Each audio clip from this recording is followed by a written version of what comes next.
Bismillahirrahmanirrahim. Assalamualaikum warahmatullahi wabarakatuh dan salam satu Malaysia.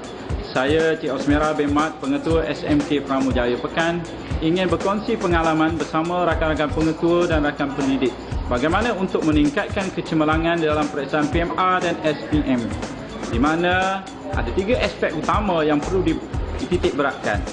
Aspek pertama dari segi PMP dan program kecemerlangan yang dilaksanakan di sekolah perlu dibahagikan kepada beberapa fasa. Ini kerana mod guru dan pelajar adalah berbeza pada peringkat awal, pada peringkat pertengahan, hampir peperiksaan dan juga pada selepas selesai peperiksaan.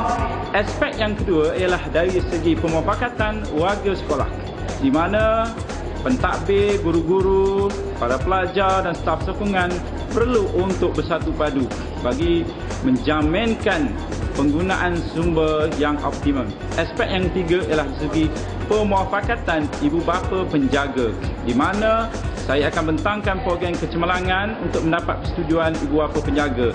Ini penting supaya para penjaga tahu tentang program yang dilaksanakan. Yang kedua, untuk mendapatkan sumber keuangan daripada mereka, dan seterusnya bolehlah untuk memantau program anak-anak mereka. Sekian, wassalamualaikum warahmatullahi wabarakatuh. Assalamualaikum warahmatullahi wabarakatuh. Saya Ahmad Syukri bin Zawawi daripada 3PJ1. Pada pendapat saya, Cikgu Aminah seorang yang tegas dan dapat mengawal kelas dengan baik. Yang kedua, beliau seorang yang berdisiplin dan rajin mengadakan kelas tambahan. Yang ketiga, beliau menggunakan teknik pembelajaran yang memudahkan pelajar untuk memahami dan mengingati apa yang diajar pada hari tersebut. Yang keempat, beliau sering membekalkan pelajar-pelajar dengan soalan-soalan yang berkaitan dengan geografi.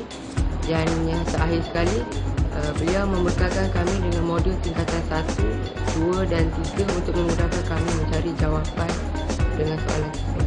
Nama saya Nur Aida Saira binti Muhammad Muzaffar dari kelas 4PJ1. Pada pendapat saya, Cikgu Aminah seorang yang tegas. Apabila di dalam kelas, Cikgu Aminah dapat mengawal pelajarnya dengan baik. Pelajar akan menumpukan perhatian 100% apabila cikgu mengajar.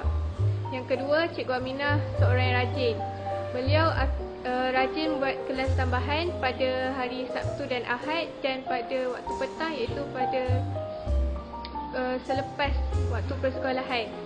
Yang ketiga, Cikgu Aminah membekalkan kami modul geografi tingkatan 1, 2 dan 3. Modul geografi itu sangat berkesan dan mudah difahami. Yang keempat, teknik-teknik yang diajar oleh Cikgu Aminah sangat berkesan dan mudah difahami. Walaupun Cikgu Aminah seorang yang tegas, kami seronok belajar dengannya dan mudah memahami apa yang cikgu ajar. Bismillahirrahmanirrahim. Assalamualaikum warahmatullahi wabarakatuh. Saya Puan Aminah binti Ramli, guru mata pelajaran geografi SMK Pramujaya.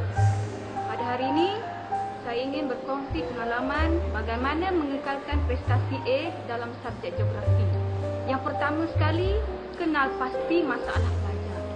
Pelajar saya sangat lemah melabel peta. Pelajar tidak menguasai tajuk tingkatan 1 dan 2. Apa yang strategi yang saya laksanakan terbahagi pada 3 fasa. Fasa yang pertama bermula bulan 1 hingga 3. Program utama ialah celik peta, iaitu latih tubi melabel peta Malaysia dan dunia. Fasa yang kedua bermula bulan 4 hingga 6. Program sokongan, iaitu ke bintang. Kelas bimbingan petang, mengadakan kelas tambahan pada waktu petang bermula pukul 3 sehingga pukul 4.30. Ulang kaji topik tingkatan 1 dan 2. Pelajar merujuk modul untuk ulang kaji dan menjawab soalan.